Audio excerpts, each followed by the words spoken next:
राम राम भाइयों और बहनों, एलएम स्टूडेंट जॉब पर मैं यहाँ पे आपका स्वागत करता हूँ। चैनल पर नए हैं तो चैनल को सब्सक्राइब कर लीजिएगा। ये क्लास रहने वाले लेब असिस्टेंट से जिन्होंने अप्लाई किया है उनके लिए बहुत ही महत्वपूर्ण रहने वाली है क्लास। ये लेब असिस्टेंट जो फर्स्ट पेपर होता है सभी के लिए कॉमन होता है, जिसमें साइंस, जियोग्राफी, होम साइंस, उनके लिए ये मॉडल पेपर सीरीज हमने स्टार्ट किया जो 100 क्वेश्चनों की है। यानी इसमें 100 क्वेश्चन बता देंगे हम आपको व्याख्या सहित। जिस प्रकार पेपर आएगा उसी प्रकार हमने ये मॉडल पेपर का निर्माण किया है। तो वीडियो के अंत तक बने रहने से आपको 100 क्वेश्चन प्राप्त होंगे विद व्याख्या के साथ में। 1 घंटे की क्लास में हम 100 क्वेश्चन करा देंगे। बहुत ही फास्ट चलने वाली क्लास है, तो वीडियो के अंत तक बने रहना, 1 सेकंड भी स्किप मत करना वीडियो को। तो क्लास की शुरुआत करते हैं हम फर्स्ट क्वेश्चन से। बेंगू किसान आंदोलन का नेतृत्व किसने किया था? जो बेंगू किसान आंदोलन था उसका नेतृत्व किसने किया था? तो इसका राइट आंसर हो जाएगा ए, रामनारायण चौधरी ने। इसकी व्याख्या है, बिजोलिया किसान आंदोलन की प्रेरणा से मेवाड़ के किसानों ने अत्यधिक एवं अनावश्यक करों, लागबाग, बेट बेगार, सामंती जुल्मों आदि के विरुद्ध रामनारायण चौधरी के नेतृत्व में 1921 में आंदोलन शुरू किया था। अगला क्वेश्चन है, मत्स्य संघ का कौन सा राज्य जनता के बहुमत के आधार पर उत्तर प्रदेश के साथ विलीनीकरण के लिए तैयार था? तो इसका राइट आंसर है सी, धौलपुर तैयार था। इसकी व्याख्या 18 मार्च 1949 को अलवर, भरतपुर, धौलपुर, करौली सहित 4 रियासतें व चिप निमराना को मिलाकर मत्स्य संघ का निर्माण किया गया था। धौलपुर महाराजा उदय भान सिंह को राज प्रमुख और अलवर प्रजामंडल के प्रमुख नेता श्री शोभाराम कुमावत को मत्स्य संघ का प्रधानमंत्री बनाया गया था। अगला क्वेश्चन है, राजस्थान में स्वतंत्रता आंदोलन के दौरान गिरफ्तार होने वाली राजस्थान की पहली महिला कौन थी? तो इसका राइट आंसर हो जाएगा बी, अंजना चौधरी थी। इसकी व्याख्या है, अंजना देवी चौधरी राजस्थान सेवा संघ के कार्यकर्ता रामनारायण चौधरी की पत्नी थी, जिन्होंने 20 वर्ष की आयु में पर्दा तथा आभूषणों का त्याग कर दिया तथा बिजोलिया एवं बूंदी किसान सत्याग्रह आंदोलन में महिलाओं का नेतृत्व किया था। अंजना देवी स्वतंत्रता आंदोलन के दौरान गिरफ्तार होने वाले राजस्थान की पहली महिला थे। अगला क्वेश्चन है, राजस्थान के किस गढ़ को धाराधार गढ़ के नाम से भी जाना जाता है? तो इसका राइट आंसर हो जाएगा डी, चौमुहा गढ़ को धाराधार गढ़ के नाम से भी जाना जाता है। इस व्याख्या, जयपुर से लगभग 33 किमी उत्तर में स्थित चौमुहा गढ़ कहलाता है। यह भूमि दुर्ग की श्रेणी में आता है। इस दुर्ग की नींव ठाकुर करणी सिंह ने रखी थी। चौमू के दुर्ग को धारागढ़ के नाम से भी जाना जाता है। अगला क्वेश्चन है, लोक देवता गोगा जी के थान सामान्यतः किस पेड़ के नीचे पाए जाते हैं? तो इसका राइट आंसर हो जाएगा ए, खेजड़ी के नीचे पाई जाती है। इसकी व्याख्या, सांपों के देवता गोगा जी का थान चबूतरा राजस्थान अधिकांश गांवों में खेजड़ी वृक्ष के नीचे देखने को मिलता है।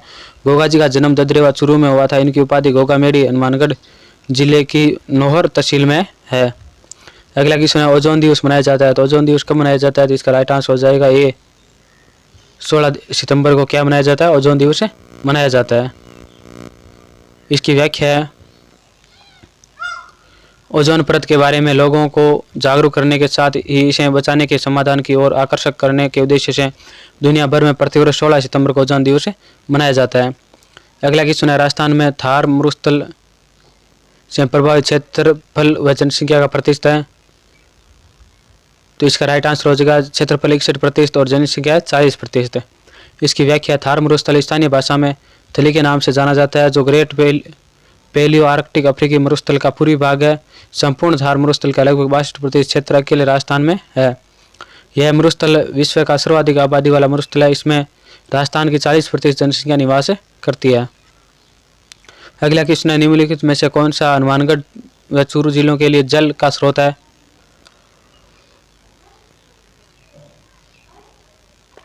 तो इसका राइट आंसर हो जाएगा सी, चौधरी कुमारराम लिफ्ट नहर हनुमानगढ़ और चूरू जिले के लिए जल का स्रोत है। इसकी व्याख्या, चौधरी कुमारराम लिफ्ट नहर इंदिरा गांधी नहर परियोजना से निकाली गई है। इसका मूल नाम यह पुराना नोहर शाहवा लिफ्ट नहर है। इससे हनुमानगढ़, चूरू, बीकानेर और झुंझुनू जिले लाभान्वित होते हैं। अगला क्वेश्चन है, सुमेलित करना है। लोक देवता और मुख्य तीर्थ स्थल है इनको आपस में सुमेलित करना है। 1 नंबर पर है तल्लीनाथ। तल्लीनाथ जी का स्थान कहाँ है? तो तुलसीनाथ जी का स्थान है। सीधी इसकी व्याख्या देख लेते हैं। तुलसीनाथ जी की मुख्य तीर्थ स्थल है पाचोटा गांव जालौर। तेजा जी का मुख्य स्थान है, मुख्य तीर्थ स्थल है पर्वतसर नागौर। देवनारायण जी का आशीन भीलवाड़ा और बाबू जी का कोल्लू गांव फड़ोदी। ये इनके मुख्य तीर्थ स्थल है। उसके बाद है अगला क्वेश्चन है, राजस्थान में निम्नलिखित में से किस जिले में वार्षिक वर्षा में अधिकतम विषमता पाई जाती है? यानी किस जिले में विषमता पाई जाती है, यानी कभी कभी कम हो जाती है, कभी कभी ज़्यादा बरसात हो जाती है। तो इसका राइट आंसर है सी, जैसलमेर। जैसलमेर में विषमता पाई जाती है वर्षा में। राजस्थान के जैसलमेर जिले में वार्षिक वर्षा में अधिक विषमता पाई जाती है। राज्य का जैसलमेर जिला सबसे कम वार्षिक वर्षा 15 सेमी प्राप्त करता है। राज्य में सर्वाधिक दैनिक तापांतर जैसलमेर जिले में 18 डिग्री सेंटीग्रेड तक पाया जाता है। अगला क्वेश्चन है, राजस्थान में सर्वाधिक क्षेत्र पर निम्नलिखित में से कौन सी मृदा पाई जाती है? तो सर्वाधिक क्षेत्र पर कौन सी मृदा पाई जाती है? तो इसका ये राइट आंसर हो जाएगा एरिडिसोल्स एवं एंटीसोल्स। ये मृदा है, ये राजस्थान में सर्वाधिक में क्षेत्रों में पाई जाती है। एरिडिसोल्स खनिज मृदा है जो शुष्क जलवायु में ही पाई जाती है। यह चूरू, सीकर, झुंझुनू, नागौर, जोधपुर, पाली, जालौर जिलों में विस्तृत है। एंटीसोल्स मृदा पश्चिमी राजस्थान के लगभग सभी जिलों में पाई जाती है। इसका रंग प्राय हल्का पीला भूरा होता है। अगला क्वेश्चन है, निम्नलिखित जिलों में से कौन सा एक राजस्थान में गन्ने का सबसे बड़ा उत्पादक है? तो गन्ना मतलब गंगानगर। तो कौन सा है? गंगानगर है। राजस्थान का गंगानगर जिला गन्ने का सबसे बड़ा उत्पादक है। गन्ने के अन्य उत्पादक जिले चित्तौड़गढ़, उदयपुर, बांसवाड़ा एवं राजसमंद है। भारत विश्व का सबसे बड़ा गन्ना उत्पादक देश है। अगला क्वेश्चन है, फुलवारी की नाल स्थित है? तो इसका राइट आंसर है ए, उदयपुर में स्थित है। इसकी व्याख्या, फुलवारी की नाल अभ्यारण्य 6 अक्टूबर 1983 को उदयपुर जिले के 511.41 वर्ग किमी क्षेत्र में स्थापित किया गया है। वर्ष भर फूलों से मुखरित रहने के कारण यह फुलवारी की नाल के नाम से प्रसिद्ध है। यहाँ की प्रमुख वन्य जीव बाघ, बगीरा, चित्तल, सांबर एवं हिरण है। अगला क्वेश्चन है, निम्नलिखित में से कौन सा युगम सही सुमेलित नहीं है? तो इनमें से कौन सा युगम सही सुमेलित है वो हम बता दें। गग्गर नदी को मृत नदी के नाम से जाना जाता है, ये सत्य है। बोराट एक पठार है, ये भी सत्य है। नागपानी अरावली दर्रा है, ये क्या इसमें गलत दिया हुआ है। शेर ये अरावली चोटी है, ये भी सत्य दिया हुआ है। नागपानी उदयपुर जिले में अवस्थित अरावली श्रेणी की पर्वत चोटी है। इसकी ऊंचाई 867 मीटर है। अगला क्वेश्चन है, निम्नलिखित में से कहाँ के शासकों द्वारा रावल तथा महारावल की उपाधि ग्रहण की गई थी?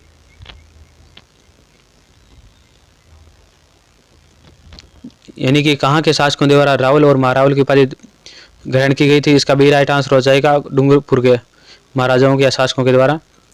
डूंगरपुर के शासकों द्वारा रावल एवं महारावलों की उपाधि ग्रहण की गई थी। उदय सिंह के ज्येष्ठ पुत्र पृथ्वीराज को 1527 ईस्वी में डूंगरपुर का राज्य प्राप्त हुआ।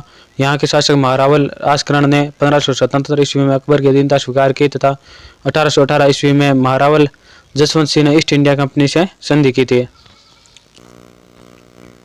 अगला क्वेश्चन है,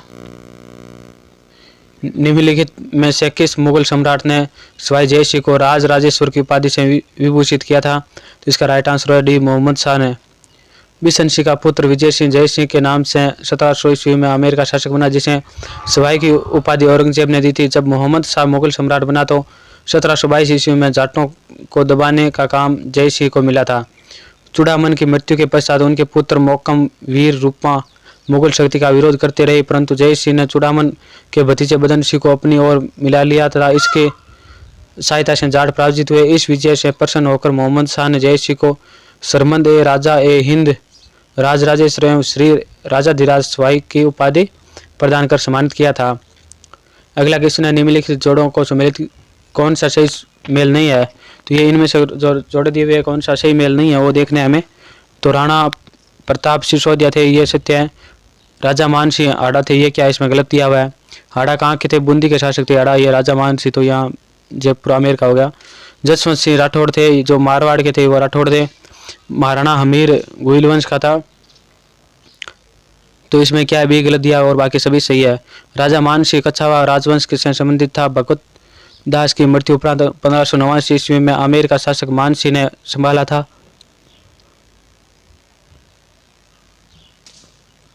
अकबर के नवरत्नों में से एक मान सिंह को अकबर के समय का स्रोत शाहजहां का मनसब प्रदान किया। मान सिंह ने बंगाल व बिहार का गवर्नर बनकर मुगल सत्ता के विस्तार में महत्वपूर्ण योगदान दिया था। मान सिंह ने महाराणा प्रताप के विरुद्ध हल्दी घाटी के युद्ध में मुगल सेना का नेतृत्व संभाला था। अगला क्वेश्चन है, यहाँ कुछ युद्धों की सूची दी गई है जो मध्यकालीन राजस्थान में लड़े गए थे। इनका कालक्रम अनुसार से व्यवस्थित करना है।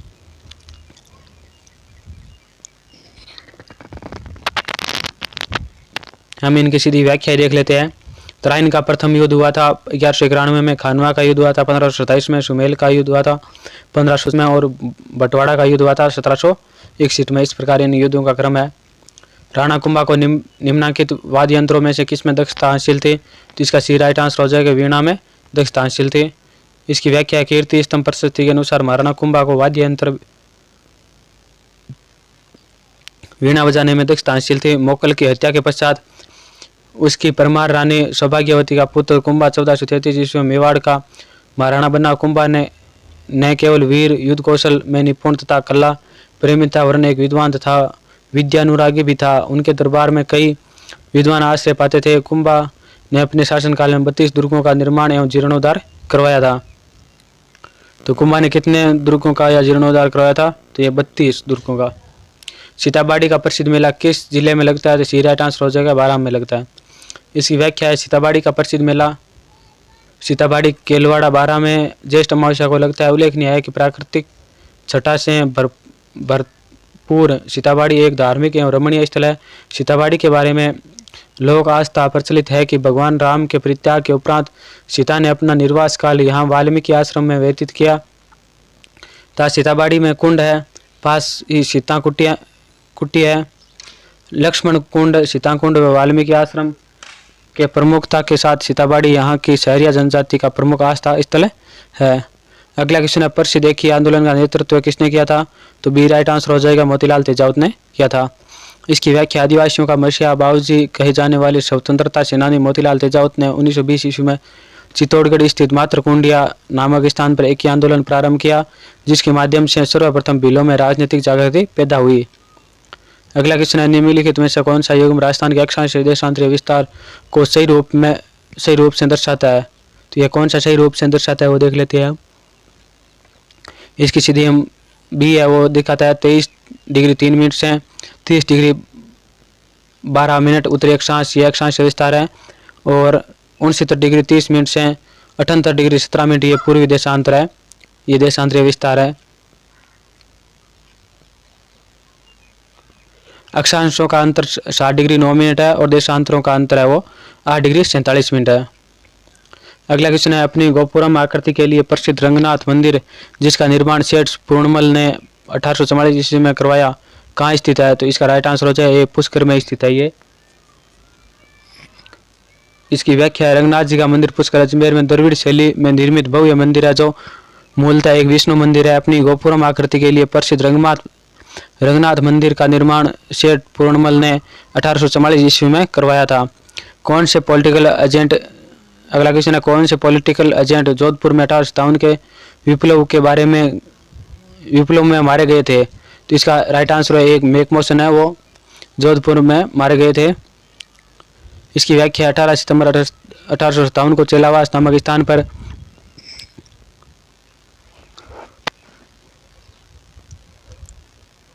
क्रांतिकारियों तथा राजपुताना के अजीजी लॉरेंस की सेना के मध्य युद्ध हुआ। इसमें क्रांतिकारी विजय हुए। इस युद्ध के दौरान जोधपुर का पॉलिटिकल एजेंट मैकमोसन मारा गया जो अंग्रेजी सेना के साथ में था। अगला क्वेश्चन है, वन स्थली विद्यापीठ से संबंधित है। तो वन स्थली विद्यापीठ किससे संबंधित है? ये राइट आंसर हो जाएगा रतन शास्त्री से संबंधित थे। वन स्थली विद्यापीठ टोंक की संचालिका श्रीमती रतन शास्त्री का जन्म मध्य प्रदेश में 15 अक्टूबर 1912 को हुआ। इनका विवाह शास्त्री जी के साथ हुआ। 1929 में शास्त्री जी द्वारा स्थापित जीवन कुटीर में रतन शास्त्री एक सक्रिय कार्यकर्ता के रूप में जुड़ी तथा समाज सेवा के क्षेत्र में अपनी पहचान बनाई थी। राज प्रशस्ति की रचना किसने की थी? तो इसका राइट आंसर ये रणछोड़ भट्ट ने की थी। इसकी व्याख्या, राज प्रशस्ति 1670 ईस्वी की रचना रणछोड़ भट्ट तेलग ने की। यह राजसमंद झील की नोचों की पाल 25 श्याम शिलाओं पर उत्कीर्ण विश्व की सबसे बड़ी प्रशस्ति है। इसमें बप्पा रावल से लेकर राणा जगत सिद्धित्य तक गुहिलों की वंशावली एवं उपलब्धियां वर्णित है। अगला क्वेश्चन है कालीबाई राजस्थान के किस आंदोलन से संबंधित है? तो सी राइट आंसर हो जाएगा, राष्ट्रपाल आंदोलन से संबंधित है। डूंगरपुर की 13 वर्षीय भील बालिका जिन्हें डूंगरपुर के राष्ट्रपाल ग्राम की पाठशाला में अपने अध्यापक श्री सेंगाभाई को मुक्त कराने के प्रयास में रियासती सैनिकों ने गोलियों से छलनी कर दिया। 21 जून 1947 को उनकी मृत्यु हो गई थी। अगला क्वेश्चन है जोधपुर के कौन से शासक अपनी रियासत को एक स्वतंत्र इकाई रखना चाहते थे? तो इसके राइट आंसर है ए महाराजा हनुमंत सिंह। 9 जून 1947 को उमेद सिंह की मृत्यु उपरांत हनुमंत सिंह जोधपुर के शासक बने। जोधपुर राज्य के भारत संघ में अधिमिलन के संबंध में हनुमंत सिंह की भूमिका विवादास्पद रही है। वे जोधपुर को स्वतंत्र इकाई रखना चाहते थे, परंतु अंततः 9 अगस्त 1947 को दिल्ली में वीपी मेनन के समक्ष महाराजा ने भारत संघ में विलय के घोषणा पत्र पर हस्ताक्षर कर दिए थे। अगला क्वेश्चन है गोडवाड़ प्रदेश को यह भी कहा जाता है? राइट आंसर हो जाए एक लूनी जवाई बेसिन कहा जाता है। इसकी व्याख्या है गोंडवाना प्रदेश में लूनी जवाई बेसिन भी कहा जाता है। इस क्षेत्र में पाली, जालोर, बाड़मेर जिले का दक्षिणी भाग एवं सिरोही जिले का उत्तर पश्चिमी भाग शामिल है। लूनी एवं उसकी सहायक नदियां इसी क्षेत्र में बहती है। दक्षिणी पश्चिमी राजस्थान की स्रोत छोटी लूनी बेसिन के अंतर्गत जालोर जिले में डोरा पर्वत 868 मीटर है जो जसवंतपुरा की पहाड़ियों में स्थित है। अगला क्वेश्चन है बागोर सभ्यता किस नदी के किनारे अवस्थित है? तो इसका राइट आंसर हो जाएगा ये कोठियारी नदी के किनारे अवस्थित है। इसकी व्याख्या बागोर सभ्यता भीलवाड़ा की कोठियारी नदी के किनारे स्थित है। स्थिति इसका उत्खनन डॉक्टर वीरेंद्रनाथ मिश्र व डॉक्टर एलएस लेसनिन के नेतृत्व में पुणे विश्वविद्यालय एवं राज्य सरकार के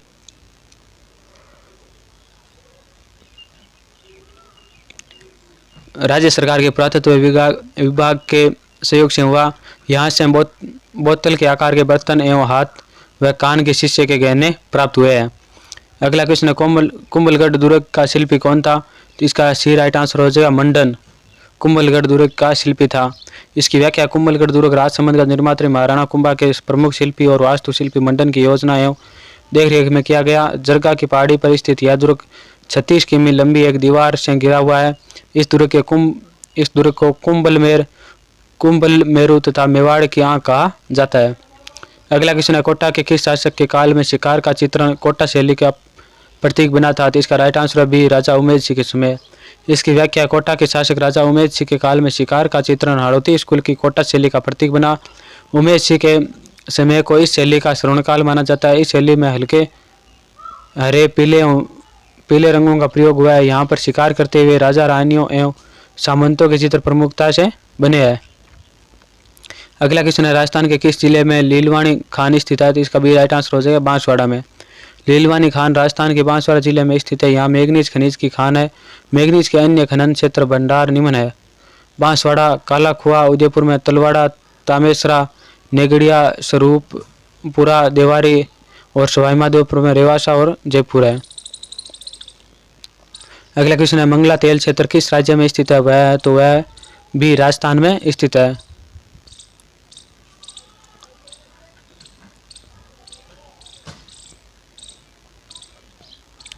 इसकी व्याख्या है मंगला तेल क्षेत्र राजस्थान के बाड़मेर जिले में स्थित है। इसकी खोज केयर एनर्जी द्वारा की गई। बाड़मेर में अन्य तेल क्षेत्र निम्न है भाग्यम, शक्ति, ऐश्वर्या, गुड्डा, सरस्वती, रागेश्वरी, विजया, वंदना और कामेश्वरी आदि क्या तेल क्षेत्र है। अगला क्वेश्चन है निम्नलिखित में से किस मवेशी की प्रजाति चोकला, मगरा व नाली है? तो इसकी राइट आंसर है बी भेड़ की प्रजाति है। ये भारत में सर्वाधिक भेड़ें तेलंगाना में है। राजस्थान का भारत में चौथा स्थान है। राजस्थान में सर्वाधिक भेड़ें बाड़मेर, जैसलमेर, जोधपुर एवं पाली जिलों में मिलती है। भेड़ की प्रजाति निम्न है चोकला, मालपुरी, सोनाड़ी, मारवाड़ी, नाली, पोंगल, मगरा, जैसलमेरी, खेरी तथा बागड़ी है। अगला क्वेश्चन है राजस्थान के किस जिले में अक्कलवुड फॉसिल पार्क स्थित है? तो इसका राइट आंसर हो जाएगा सी जैसलमेर में स्थित है। इसकी व्याख्या है राष्ट्रीय मरु उद्यान राजस्थान के जैसलमेर एवं बाड़मेर जिलों 3162.50 वर्ग किमी क्षेत्र में स्थापित किया गया। यह राज्य का सबसे बड़ा अभ्यारण्य है। यहाँ अक्कलवुड फॉसिल पार्क स्थित है जो जीवाश्म के लिए प्रसिद्ध है। अगला क्वेश्चन है चंपानेर की संधि किन राज्यों के बीच में हुई थी? तो इसका राइट आंसर हो जाएगा एक मालवा और गुजरात के बीच में हुई थी। इसकी व्याख्या है मालवा के सुल्तान मोहम्मद खिलजी और गुजरात के सुल्तान कुतुबुद्दीन ने महाराणा कुंभा को हराकर उनका राज्य वापस आपस में बांटने हेतु 1456 ईस्वी में एक संधि की, जिसे चंपानेर की संधि कहा जाता है।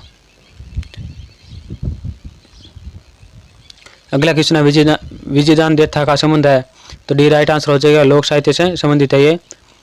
विजयदान देथा का संबंध लोक साहित्य से है। इनका जन्म बोरुदा जोधपुर में 1926 में हुआ था। देथा बिज्जी नाम से लोकप्रिय राजस्थानी भाषा के साहित्यकार है। इनकी राजधानी में 14 खंडों में प्रकाशित बातारी फुलवारी के 10वें खंड को केंद्रीय साहित्य अकादमी पुरस्कार भी मिला है। इन्होंने राजस्थानी शोध पत्रिका, परंपरा, लोकगीत, गोरा हट जा, राजस्थान के प्रचलित प्रेमाख्यान का विवेचन इत्यादि का संपादन किया। इन्हें 2002 में बिहारी पुरस्कार, 2011 में रावसिंह अवार्ड एवं 2007 में पद्मश्री से भी सम्मानित किया जा चुका है। इन्हें 2012 में प्रथम राजस्थान रत्न से नवाजा गया है। अगला क्वेश्चन है राजस्थान में बुड्ढी तीज मनाई जाती है, तो इसका ए राइट आंसर हो जाएगा। भाद्रपद कृष्ण तृतीया को बुड्ढी तीज मनाई जाती है। इसकी व्याख्या, भाद्रपद कृष्ण तृतीया को बुड्ढी तीज या कजली तीज त्यौहार मनाया जाता है। बूंदी में इस अवसर पर मेला लगता है। अगला क्वेश्चन है स्वामी दयानंद सरस्वती द्वारा 1883 ईस्वी में परोपकारिणी सभा की स्थापना कहाँ की गई थी, तो इसका डी राइट आंसर हो जाएगा, उदयपुर में की गई थी। इसकी व्याख्या है, स्वामी दयानंद सरस्वती ने अन्य राज्यों की भांति राजस्थान में भी सामाजिक कुरीतियां, पाखंडों व आडंबरों के विरुद्ध प्रचार किया। 1883 ईस्वी में स्वामी दयानंद ने उदयपुर में परोपकारिणी सभा की स्थापना की थी।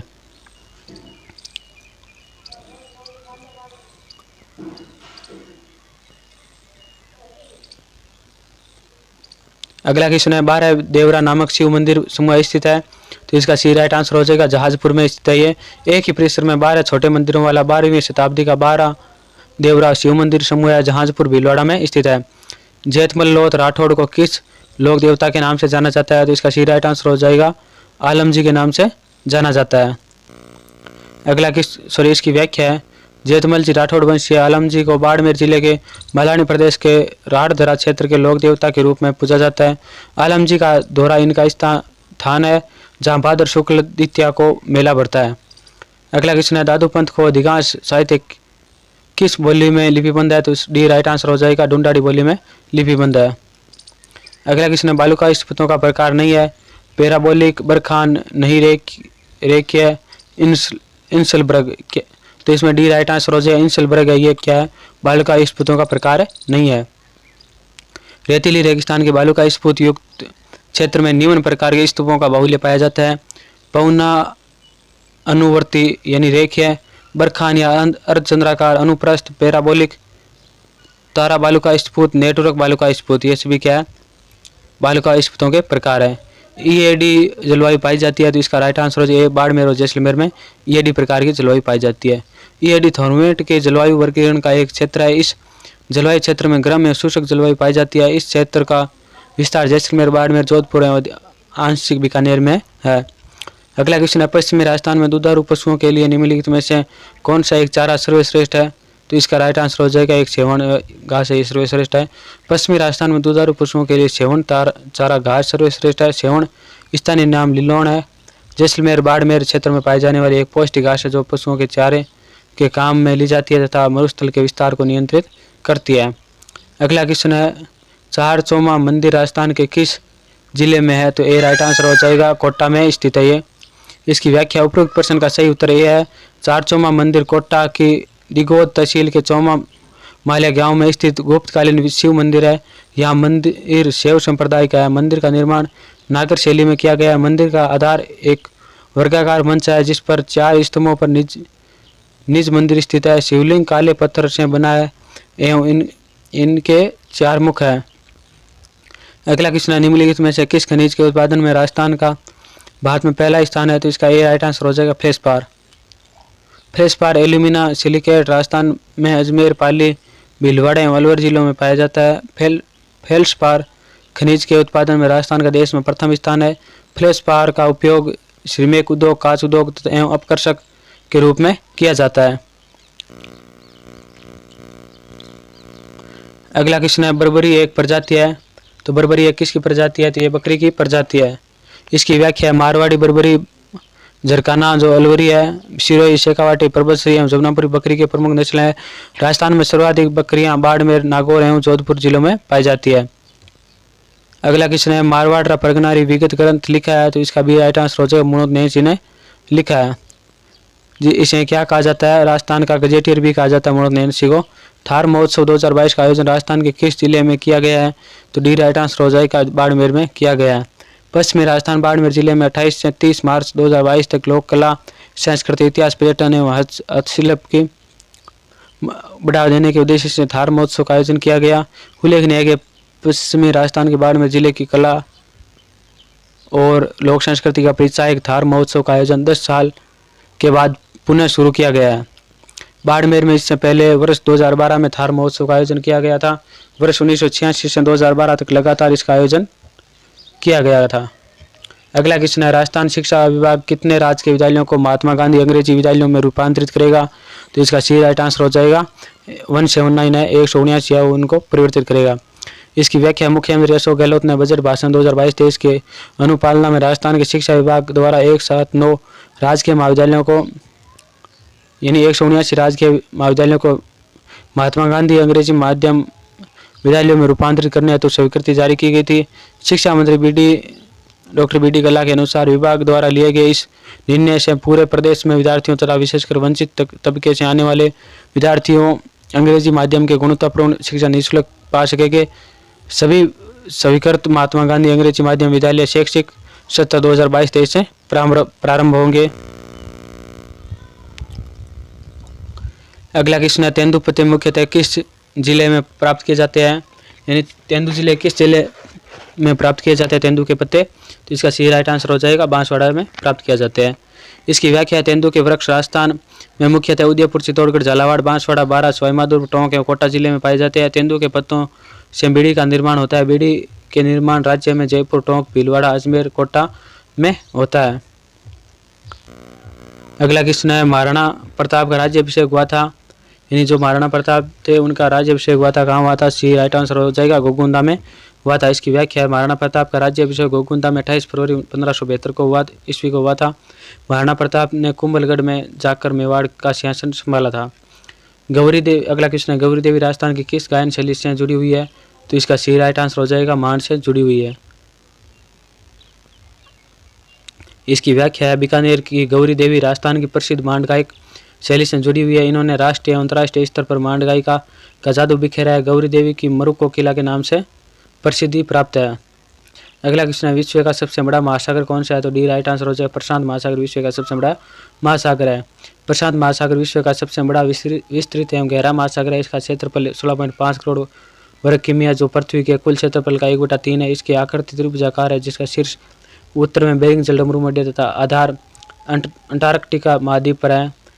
अंटार्कटिक महासागर दूसरा सबसे बड़ा महासागर है, जो पृथ्वी के क्षेत्रफल का 1/6 भाग है। इसका आकार अंग्रेजी अक्षर एस के आकृति के समान है। हिंद महासागर प्रशांत एवं अटलांटिक महासागर से छोटा है। इसका क्षेत्रफल लगभग 73.5 करोड़ वर्ग किमी है, जो कुल महासागरीय क्षेत्रफल का 20% है भाग है। आर्कटिक महासागर उत्तरी गोलार्ध में अलास्का से लेकर बेरिंग सागर तक लगभग 1.40 करोड़ वर्ग किमी में विस्तृत है। अगला क्वेश्चन है 1917 में की रूसी क्रांति का प्रारंभ कहाँ से हुआ था? तो इसका ये राइट आंसर हो जाएगा पेट्रोग्राड से हुआ था। इसकी व्याख्या जून 1917 ईस्वी में पेट्रोग्राड की सोवियत ने अखिल रूसी सोवियत संघ का अधिवेशन आमंत्रित किया, जिससे 300 सदस्यों की अखिल रूस सोवियत कार्यकारिणी समिति की गठित की गई थी। अगला क्वेश्चन है यूरोपीय साझा व्यापार की दूरी कहलाता है? तो इसका सी राइट आंसर हो जाएगा राइन मार्ग। इसकी व्याख्या है राइन मार्ग यूरोपीय साझा व्यापार की दूरी कहलाता है। इसे यूरोपीय व्यापार की जीवन रेखा के नाम से जाना जाता है। इस नदी का प्रवाह basin Germany, France, Switzerland, Italy, Australia, Netherland, Belgium, Luxembourg, लिechtenstein में विस्तारित है। यह विश्व की सर्वाधिक व्यस्त आंतरिक व्यापारिक मार्ग वाली नदी है। इस नदी से होने वाले व्यापार कोयले का महत्व अधिक होने के कारण इसे कोयला नदी भी कहा जाता है। जर्मनी में राइन एवं अन्य सहायक नदियाँ वेजर नदी, एलोव नदी, ओडर नदी, सी नदी, गेरून नदी, लायर नदी भी आंतरिक परिवहन में सहायता करती है। अगला क्वेश्चन है फ्रांस तथा स्पेन के बीच सीमा बनाने वाला पर्वत है? जो फ्रांस और स्पेन है इनके बीच में जो सीमा बनाने वाला पर्वत है वो कौन सा है? तो इसका राइट आंसर हो जाएगा बी पेरिनीज। अगला क्वेश्चन है निम्नलिखित में से कौन सा एक ठंडे पवन का उदाहरण नहीं है, तो इसका राइट आंसर हो जाएगा एक जोडो। ये ठंडे पवन का उदाहरण नहीं है। बोरा, मिस्ट्रियल और पंपेरा ये सभी क्या है, ठंडे पवन का उदाहरण है। इसकी व्याख्या उपरोक्त प्रश्न का सही उत्तर ये है, जोड़ा पवन होते हैं हवा के लिए।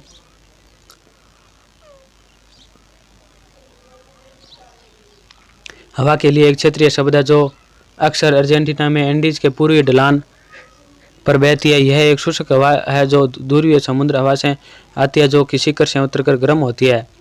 बोरा पूर्वी भूमध्य सागरीय और काला सागर के अन्य इलाकों में बहने वाली उत्तर पूर्वी ठंडी हवाएं हैं। मिस्ट्राइल एक प्रबल ठंडी उत्तर पश्चिमी हवा है जो दक्षिणी फ्रांस, उत्तरी भूमध्य सागर में गल्फ ऑफ लोयन में बहती है। पंपेरा पश्चिमी दक्षिणी पश्चिमी अर्जेंटीना, उरुग्वे, पैराग्वे, बोलिविया के दक्षिण में पंपास पर चलने वाली ठंडी ध्रुवीय हवा को झोंका कहते हैं। अगला क्वेश्चन है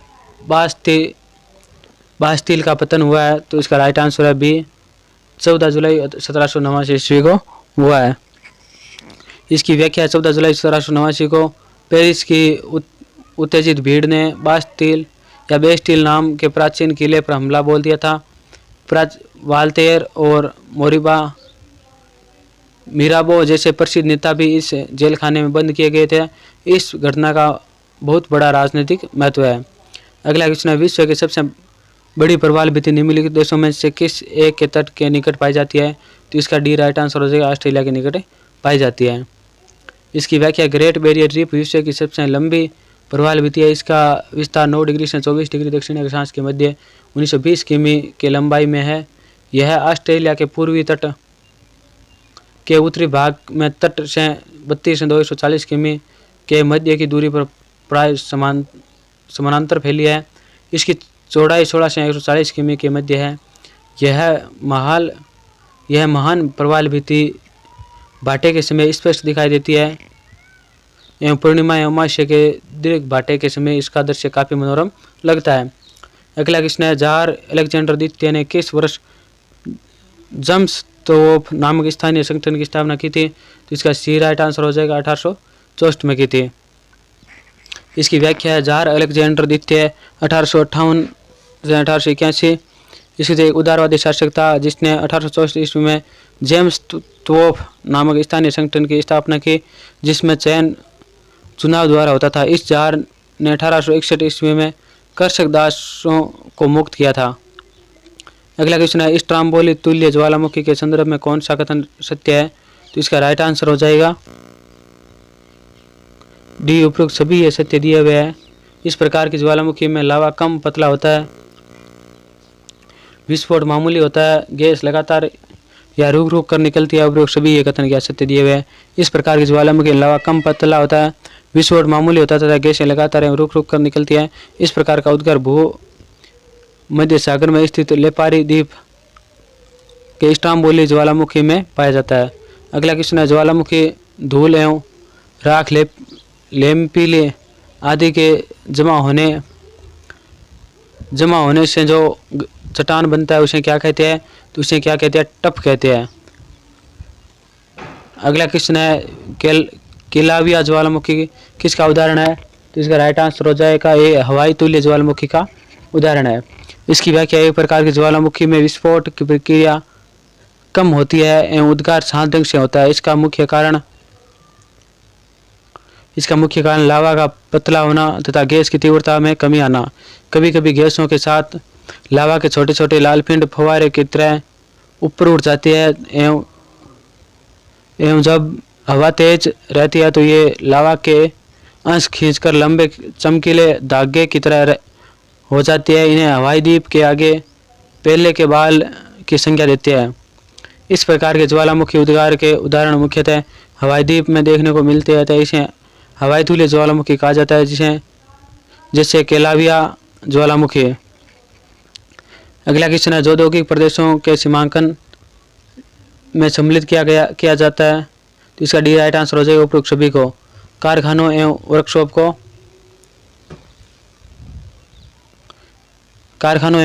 को परिवहन एवं व्यापार के संसाधन को नगरीय जनसंख्या अनुपात का उपयोग सभी को। इसकी व्याख्या औद्योगिक प्रदेश की सीमा को निर्धारित करने के लिए औद्योगिकीकरण का स्तर निर्धारण करना आवश्यक होता है। इसके लिए निम्नलिखित सूचकों का मापन किया जाता है। उस प्रदेश में निर्माण उद्योगों की फैक्ट्री, संयंत्रों, कारखानों, वर्कशॉप आदि की संख्या तथा सघनता पर प्रबंध कार्यालयों में तथा परिवहन और व्यापार में कार्य करने वालों की संख्या, श्रमिकों की संख्या, परिवहन की सघनता, औद्योगिक शक्ति के उपभोग की मात्रा, भूमि का कर तथा भूमि का मूल्य, श्रमिकों के वेतन की दरें, औद्योगिक उत्पादन की मात्रा, संसाधित करने की लागत एवं नगरीय जनसंख्या का अनुपात, ये सब क्या है तो औद्योगिक प्रदेशों का सीमांकन करने के लिए महत्वपूर्ण पहलू है। जर्मन देशों ने नेपोलियन के विरुद्ध युद्ध घोषित किया था, तो इसका राइट आंसर हो जाएगा डी 17 मार्च 1813 को। 17 मार्च 1813 ईस्वी को जर्मनी देशों ने नेपोलियन के विरुद्ध युद्ध घोषित किया। 27 जून को ऑस्ट्रिया ने रूस एवं पर्सा के साथ राइबेक की संधि कर ली। इस युद्ध का संचालन ऑस्ट्रिया के प्रधानमंत्री मेटरनिख ने किया। प्रारंभिक सफलता के बाद लिपचिंग के युद्ध में 16 से 18 अक्टूबर 1813 ईस्वी को नेपोलियन की भारी विजय प्राप्त हुई। अगला क्वेश्चन है, निम्नलिखित में से किस महासागर में सबसे मध्यम सागरीय कटक स्थित है? इसका राइट आंसर है ए अंध यानी अटलांटिक कटक स्थित है। इसकी व्याख्या अंध अटलांटिक महासागर दूसरा सबसे बड़ा महासागर है जो पृथ्वी के कुल क्षेत्रफल का 1/6 भाग है। इस महासागर के उत्तर में आइसलैंड से दक्षिण में बोवेट द्वीप तक अस की आकृति में मध्य अटलांटिक कटक अवस्थित है। इसकी लंबाई लगभग 14,400 किमी है, ऊंचाई लगभग 4,000 मीटर है। उत्तरी अटलांटिक महासागर में यह कटक डॉल्फिन श्रेणी तथा दक्षिणी अटलांटिक में चैलेंजर कटक के नाम से जाना जाता है। आइसलैंड व स्कॉटलैंड के बीच इस कटक को विविल टाइमसन कटक कहते हैं। अगला क्वेश्चन है, निम्न में से किसका सम्मिलित नहीं है? तो कौन सा सम्मिलित नहीं है? हम्बोल्ट धारा उत्तरी प्रशांत महासागर, ये क्या सम्मिलित नहीं है इसमें? ब्राजील धारा दक्षिणी अटलांटिक महासागर, क्लब स्ट्रीम धारा उत्तरी अटलांटिक महासागर, अगुलहास धारा हिंद महासागर, ये सभी क्या सम्मिलित है? केवल इसमें ए है वो सम्मिलित नहीं है। इसकी व्याख्या हम्बोल्ट जलधारा का संबंध दक्षिणी प्रशांत महासागर से है। इस धारा का विस्तार पेरू एवं चिली के तट तक है। इसकी उत्पत्ति स्थलीय अवरोध घनत्व की भिन्नता तथा दक्षिणी विश्ववतीय जलधारा के रूप में पेरू के तट से सतह के जल को हटाए जाने के फलस्वरूप नीचे के ठंडे जल के ऊपर आने से होता है। दक्षिणी प्रशांत महासागर के अन्य धाराएं निम्न है: दक्षिणी विश्ववतीय धारा, पूर्वी ऑस्ट्रेलियाई धारा, अल नीनो धारा तथा पेरू धारा है। अगला क्वेश्चन है, निम्न में से कौन सा सम्राट अकबर के दरबार में चित्रकारी के उस्ताद थे? तो सी राइट आंसर हो जाएगा ख्वाजा अब्दुल समद, ये क्या थे? अकबर के दरबार में चित्रकारी के उस्ताद थे। इसकी व्याख्या है, ख्वाजा अब्दुल समद अकबर के दरबार में प्रसिद्ध चित्रकार थे। अब्दुल फजल के अनुसार अकबर ने इन्हें शारीन कलम की उपाधि दी। ख्वाजा अब्दुल समद फ्रांसी लघु चित्रों के 16वीं सदी के प्रमुख चित्रकारों में से एक थे। अगला क्वेश्चन है, अधीनस्थ न्यायालयों के न्यायाधीशों की नियुक्ति कौन करता है? तो इसका राइट आंसर हो जाएगा डी राज्यपाल करता है। अधीनस्थ न्यायालयों के न्यायाधीशों की नियुक्ति राज्यपाल करता है। संविधान के अनुच्छेद 233 और 237 के अधीनस्थ न्यायालयों से संबंधित व्यवस्था है। अगला क्वेश्चन है, मृदा अपरदन रोका जा सकता है? तो इसका डी राइट आंसर हो जाएगा वन रोपण के द्वारा मृदा को रोक सकती है। इसकी व्याख्या है, मृदा अपरदन वन रोपण द्वारा रोका जा सकता है, जबकि अति चराई एवं वनस्पति उन्मूलन मृदा अपरदन के कारण देश में मृदा अपरदन व उसके दुष्परिणामों पर नियंत्रण हेतु 1953 में केंद्रीय मृदा संरक्षण बोर्ड का गठन किया गया है। अगला क्वेश्चन है, भारतीय वन संरक्षण विभाग का मुख्यालय कहाँ स्थित है? इसका राइट आंसर हो जाएगा सी देहरादून में स्थित है। इसकी व्याख्या, भारतीय वन संरक्षण विभाग का मुख्यालय देहरादून उत्तराखंड में स्थित है। उल्लेखनीय है कि इस विभाग की स्थापना 1 जून 1981 को पर्यावरण और वन मंत्रालय भारत सरकार के दिन हुई है। इनके 4 क्षेत्रीय कार्यालय शिमला, कोलकाता, नागपुर एवं बेंगलुरु में स्थित है। अगला क्वेश्चन है, प्रसिद्ध लेंगुन झील चिल्का किस राज्य में स्थित है? इसका राइट आंसर हो जाएगा उड़ीसा में स्थित है। चिल्का झील उड़ीसा भारत की सबसे बड़ी लेंगुन झील है। इसके अलावा अन्य लेंगुन खारे पानी की झीलें निम्न है: पुलिकट झील, अष्टमुड़ी झील एवं बेमनाड झील है। अगला क्वेश्चन है, अजंता श्रेणी एवं हरिश्चंद्र श्रेणी किस राज्य में स्थित है? बी राइट आंसर हो जाएगा महाराष्ट्र में स्थित है। सतमाला पहाड़ियाँ, अजंता श्रेणी, हरिश्चंद्र श्रेणी, माथेरन, लोनावाला, महाबलेश्वर महाराष्ट्र राज्य में स्थित है। अगला क्वेश्चन है, भारतीय संविधान के अनुच्छेद 87 अंतर्गत भारत का राष्ट्रपति अभिभाषण देता है।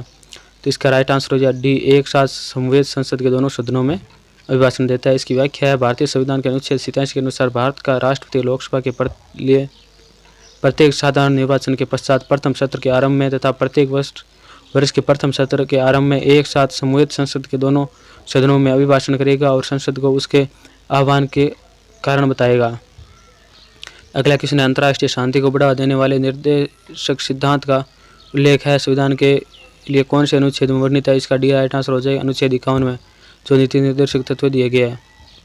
अनुच्छेद, इसकी व्याख्या अनुच्छेद 38, राज्य लोक कल्याण के व्यक्ति के लिए सामाजिक व्यवस्था बनाएगा जिससे नागरिक को सामाजिक, आर्थिक एवं राजनीतिक न्याय मिलेगा। अनुच्छेद 43 के कार्यकारों के लिए निर्वाचन मंजूरी एवं कुटीर उद्योग को प्रोत्साहन मिलेगा। अनुच्छेद 49 में क्या दिया हुआ है, राष्ट्रीय महत्व की स्मारकों, स्थानों और वस्तुओं का संरक्षण। अनुच्छेद 51 अंतर्राष्ट्रीय शांति और सुरक्षा की अभिव्यक्ति दी हुई है। अगला क्वेश्चन, निम्न में से कौन सा अनुच्छेद विशेष रूप से मुख्यमंत्री के कार्यों से संबंधित है। जो कौन सा अनुच्छेद है जो मुख्यमंत्री कार्यों से संबंधित है, तो इसका राइट आंसर हो जाएगा सी, अनुच्छेद 167। इसकी व्याख्या दी हुई है, अनुच्छेद 167 के अनुसार राज्य मुख्यमंत्री का यह कर्तव्य होगा। तो क्या कर्तव्य होंगे, यह राज्यों के कार्यों के प्रशासन संबंधी मंत्रिपरिषद के सभी विनिश्चय और विधान विषयक स्थापनाएं राज्यपाल को सुनिश्चित करें। राज्य के कार्यों के प्रशासन संबंधी जानकारी राज्यपाल मांगे वह दे तथा किसी विषय जिस पर मंत्री के निश्चय कर दिया है किंतु मंत्रिपरिषद ने विचार किया है, राज्यपाल द्वारा अपेक्षा किए जाने पर परिषद के समक्ष विचार के लिए रखे। अगला क्वेश्चन है, भारतीय संविधान की कौन से भाग में पंचायत की अवधारणा निहित है। तो इसका सी राइट आंसर हो जाएगा, राज्य के नीति निर्देशक तत्व है ये, जिसमें क्या है, पंचायत की अवधारणा निहित है। राज्य, इसकी व्याख्या, राज्य के नीति निर्देशक तत्व अनुच्छेद 40 में पंचायती राज की अवधारणा निहित है। उल्लेखनीय है कि राज्य के नीति निर्देशक सिद्धांत का वर्णन संविधान के भाग 4 में अनुच्छेद 36 से 51 तक किया गया है। अगला क्वेश्चन है, किताब उल हिंद किसके द्वारा लिखी गई है। इसका भी राइट आंसर हो जाएगा, अल बरूनी ने किताब उल हिंद की रचना की है। इसकी व्याख्या, अरबी लेखक अल बरूनी मोहम्मद गजनवी के साथ भारत आया। किताब उल हिंद या तहकीक हिंद भारत की खोज अल बरूनी द्वारा लिखी गई है। इसमें राजपूत कालीन समाज, धर्म, रीति रिवाज, राजनीति आदि पर सुंदर प्रकाश डाला गया है। अगला क्वेश्चन है, सोन निम्नलिखित में से किसकी सहायक नदी है। तो इसका सी राइट आंसर हो जाएगा, गंगा की सहायक नदी है। भारत की सबसे पवित्र मानी जाने वाली गंगा नदी का उद्गम उत्तराखंड के उत्तरकाशी जिले में गोमुख के निकट गंगोत्री हिमनद से है। गंगा भागीरथी एवं अलकनंदा नदियों का सम्मिलित नाम है। गंगा की प्रमुख सहायक नदियां निम्न है, रामगंगा, गोमती, घाघरा, गंडक, बूढ़ी गंडक, बागमती, कोसी, महानदी, यमुना, सोन एवं टोस, ये सभी क्या है, गंगा की प्रमुख सहायक नदियां हैं। अगला क्वेश्चन है, आंध्र प्रदेश में कौन सा आंदोलन वंदे मातरम आंदोलन के नाम से लोकप्रिय हुआ था। तो इसका राइट आंसर है ये स्वदेशी आंदोलन है, ये वंदे मातरम आंदोलन के नाम से लोकप्रिय हुआ था। इसकी व्याख्या है, बंगाल विभाजन के विरोध में 1905 में कलकत्ता में स्वदेशी आंदोलन की घोषणा की गई। स्वदेशी आंदोलन में वंदे मातरम, विभाजन नहीं चाहिए एवं बंगाल एक है आदि नारे लगाए गए। आंध्र प्रदेश में स्वदेशी आंदोलन वंदे मातरम आंदोलन के नाम से लोकप्रिय हुआ। अगला क्वेश्चन है, भारत में लोकसभा के सत्ताधारी दल नेता आमतौर पर प्रधानमंत्री नियुक्त होता है या भारत का प्रधानमंत्री होता है। तो इसका डी राइट आंसर हो जाएगा, भारत का प्रधानमंत्री होता है। इसकी व्याख्या, लोकसभा भारत की संसद का प्रथम या नियमन सदन है। भारत में सत्ताधारी दल का नेता आमतौर पर भारत का प्रधानमंत्री होता है।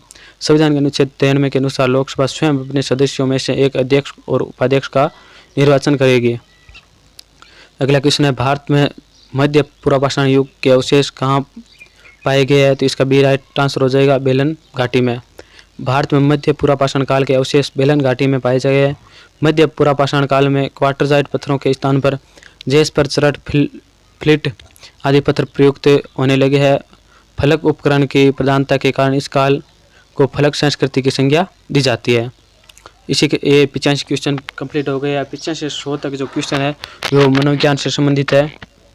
तो जिसके सिलेबस में मनोविज्ञान दिया हुआ है तो वो 85 से 100 तक क्वेश्चन देख सकते हैं और बाकी छोड़ सकते हैं। चैनल पर नए है तो चैनल को एक बार सब्सक्राइब जरूर करें, क्योंकि हम सटीक और अच्छा नॉलेज देते हैं और बढ़िया मॉडल पेपर उपलब्ध करा दिया है। जिसके जियोग्राफी है वो भी चैनल पर बने रहना, क्योंकि हम जियोग्राफी से संबंधित भी अभी मॉडल पेपर अपलोड करना स्टार्ट कर रहे हैं। अगला क्वेश्चन स्टार्ट कर रहे हैं। समस्या का अचानक समाधान मिलना किस पद्धति की मान्यता है? इसका डी राइट आंसर हो जाएगा अनुबंध। समस्या के अचानक समाधान मिलने की किस पद्धति की मान्यता है? तो ये अनुबंध की मान्यता है। इसकी व्याख्या सूझ अथवा अंतर्दृष्टि का सिद्धांत कोहलर द्वारा दिया गया है। इस सिद्धांत के अनुसार कोई भी प्राणी किसी नई बात को सूझ या अंतर्दृष्टि से सीखता है। किसी भी समस्या का अचानक समाधान मिलने से तात्पर्य है कि प्राणी में एकदम से सूझ उत्पन्न होती है और समस्या का समाधान हो जाता है। अगला क्वेश्चन है, हस्तशिल्प की शिक्षा दी जानी चाहिए, तो किसने दी जानी चाहिए? तो इसे ए राइट आंसर हो जाएगा, मंदबुद्धि बालकों को हस्तशिल्प शिक्षा दी जानी चाहिए। इसकी व्याख्या है, मानसिक रूप से पिछड़े या मंदबुद्धि बालक वे है जो किसी भी शारीरिक या मानसिक रोग के कारण मंदबुद्धि का परिचय देते हैं। इन बालकों की बुद्धि लब्धि सामान्य बालकों से कम होती है। इनमें सोचने, विचारने व समझने की शक्ति कम होती है। अगला क्वेश्चन है, संकेत अधिगम के अंतर्गत सीखा जाता है, तो इसमें पारंपरिक अनुकूलन सीखा जाता है। ये राइट आंसर हो जाएगा। रॉबर्ट गेन्ने ने अपनी पुस्तक कंडीशन ऑफ लर्निंग में सीखने के 8 प्रकार बताए हैं। जो गेन्ने है, इसकी पुस्तक क्या नाम है? तो कंडीशन ऑफ लर्निंग है। इसमें सीखने के कितने प्रकार बताए? तो 8 प्रकार बताए। कौन कौन से है? नंबर 1 संकेत अधिगम, 2 नंबर उद्दीपक अनुक्रिया अधिगम, अगला है श्रृंखला अधिगम, शाब्दिक साहचर्य अधिगम, अपवर्त्य विभेदीकरण अधिगम, सहकल्पना अधिगम, नियम अधिगम, समस्या समाधान अधिगम। ये क्या 8 प्रकार बताए हैं। अगला क्वेश्चन है, तर्क, जिज्ञासा तथा निरीक्षण शक्ति का विकास किस आयु पर होता है? तो इसका राइट आंसर हो जाएगा बी, 11 वर्ष में होता है। इसकी व्याख्या 6 से 12 वर्ष तक की आयु में बाल्यकाल में शामिल किया जाता है। रोस के अनुसार इस समय बालक की मानसिक योग्यताओं का लगभग पूर्ण विकास हो जाता है। इस अवस्था में बालक में नैतिक गुण का विकास, जिज्ञासा व रुचि में अभिवृद्धि, सूक्ष्म चिंतन का विकास, वस्तुओं में कार्य कारण संबंध स्थापित करने की क्षमता आदि लक्षण दिखाई देने लगते हैं। अगला क्वेश्चन है 90 नंबर, यदि किसी क्रिया के बाद कोई बल प्रदान करने वाला उद्दीपन मिलता है तो उस क्रिया की शक्ति में वृद्धि होती है। उपयुक्त कथन किससे संबंधित है? तो इसका ए राइट आंसर हो जाएगा, क्रिया प्रसूत अधिगम से संबंधित है। इसकी व्याख्या क्रिया प्रसूत अधिगम सिद्धांत स्किनर ने दिया था। इस सिद्धांत के अनुसार यदि कोई कार्य करने के बाद पुनर्बलन या पुरस्कार मिलता है तो उसे कार्य की तीव्रता बढ़ जाती है। क्लासिकल अधिगम पावलोव का सिद्धांत है, सूझ का सिद्धांत कोहलर का है और प्रबलन का सिद्धांत हल का दिया हुआ है। अगला क्वेश्चन है, निम्नलिखित में से किसने व्यक्तित्व के अपने सिद्धांत में शील गुणों को शामिल नहीं किया है? तो किसने शामिल नहीं किया? तो मुर्रे ने शामिल नहीं किया। आलपोर्ट, केटल और आइजैक ने शील गुण सिद्धांतों को शामिल किया है। इसकी व्याख्या, आलपोर्ट, केटल, आइजैक सभी ने अपने व्यक्तित्व सिद्धांत में शील गुणों को शामिल किया है। शील गुणों से तात्पर्य वैसी विशेषताओं से होता है जो एक दूसरे व्यक्ति में सतत ढंग से तथा सफल रूप से स्थायी ढंग से परिवर्तित होता है। अगला क्वेश्चन है, सिगमंड फ्राइड के अनुसार अचेतन मन की विशेषताओं को ज्ञात करने की सर्वाधिक उपयुक्त विधि कौन सी है? तो इसका बी राइट आंसर हो जाएगा, स्वप्न विश्लेषण है। ये सर्वाधिक अच्छी विधि है। इसकी व्याख्या, सिगमंड फ्राइड के अनुसार अचेतन मन की विशेषता को ज्ञात करने की सर्वाधिक उपयुक्त विधि स्वप्न विश्लेषण विधि है।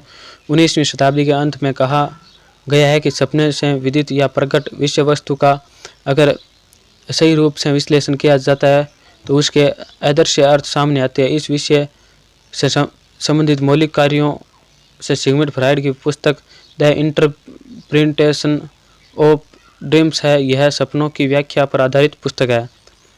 अगला क्वेश्चन है, हावर्ड गार्डनर का कहना है कि कई प्रकार की बुद्धि या दिमाग के फ्रेम होती है, उसके द्वारा सुझाई गई बुद्धि की श्रेणी कौन सी है? तो इसका राइट आंसर हो जाएगा, प्रकृतिवादी बुद्धि। बहुबुद्धि सिद्धांत का प्रतिपादन गार्डनर द्वारा 1983 में किया गया। गार्डनर ने बुद्धि के 9 प्रकार बताए। जो गार्डनर है इनके बुद्धि के 9 प्रकार बताए, तो कौन कौन से है?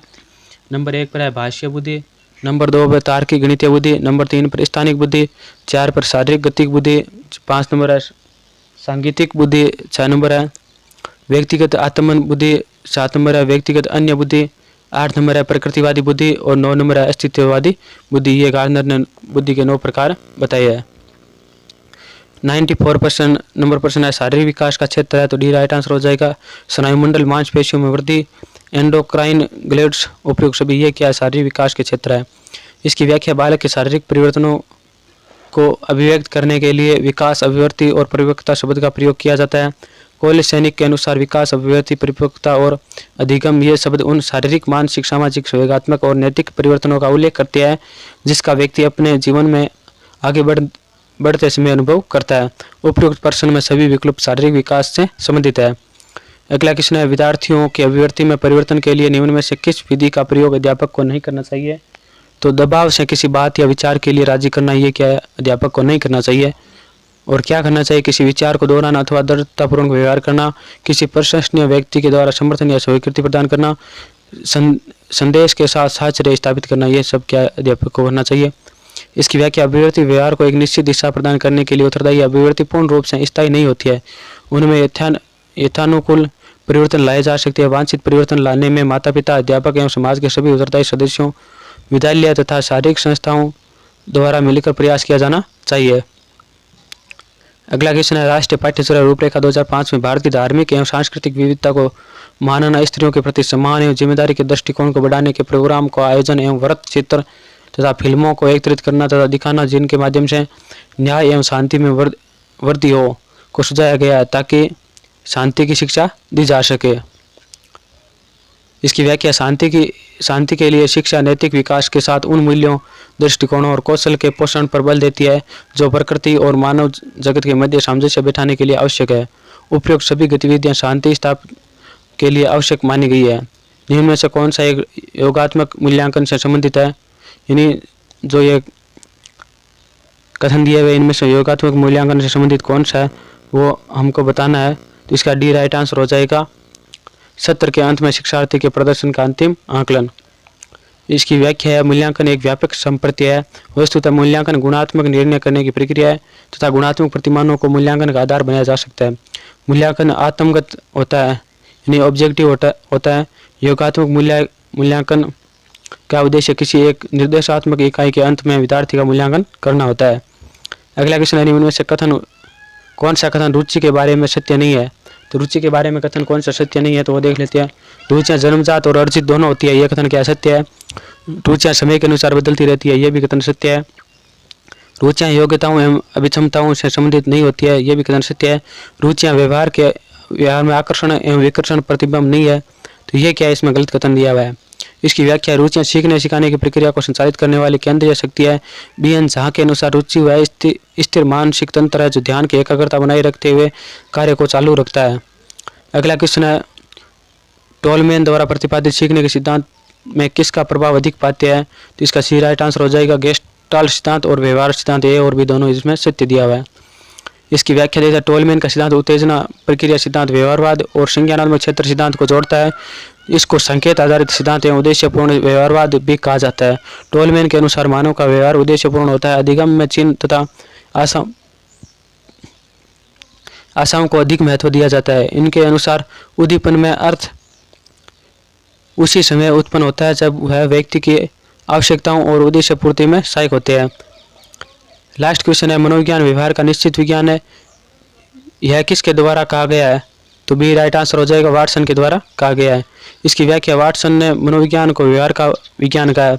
तो मनोविज्ञान को व्यवहार का विज्ञान किसने कहा है? तो वाटसन ने कहा है। वाटसन ने मनोविज्ञान को वस्तुपूर्वक बनाने के लिए उत्तेजक प्राणी तथा अनुक्रिया पर बल दिया है। इसी के साथ ये 100 क्वेश्चन कंप्लीट होते हैं। जो पीछे मॉडल पेपर नहीं देखे हैं आपने तो वो भी प्लेलिस्ट बनी हुई है, हमारे चैनल पर जाकर देख सकते हैं। और हमारे टेलीग्राम चैनल और YouTube channel ILM study and job को लाइक शेयर एंड सब्सक्राइब जरूर से जरूर करें, जिससे आने वाला नोटिफिकेशन आपको सबसे पहले मिलता रहे और जो भी हम मॉडल पेपर अपलोड करें वो आपको मिलती रहे। और इसकी PDF है वो Telegram channel ILM study and job पर आपको प्राप्त हो जाएगी। वीडियो के अंत में हम अभी अपलोड कर देंगे तो आप वहाँ जाकर इसकी PDF भी पढ़ सकते हो, दोबारा रिवीजन कर सकते हो, जिससे आपको क्या नॉलेज में वृद्धि होगी। और इसी के साथ हम अब भूगोल के जो मॉडल पेपर है वो भी स्टार्ट करने जा रहे हैं। जो भी भूगोल का विद्यार्थी है वो भी मॉडल पेपर जरूर देखे, परीक्षा की दृष्टि से बहुत ही महत्वपूर्ण होने वाले है वो मॉडल पेपर। और कोई भी डाउट हो, कोई समस्या हो, कोई सुझाव देना चाहते हो तो कमेंट बॉक्स आपके लिए खुला है, प्यारे प्यारे हाथों से आप कमेंट कर सकते हैं। और वीडियो देखने के लिए सभी को बहुत बहुत धन्यवाद। जय हिंद, जय भारत।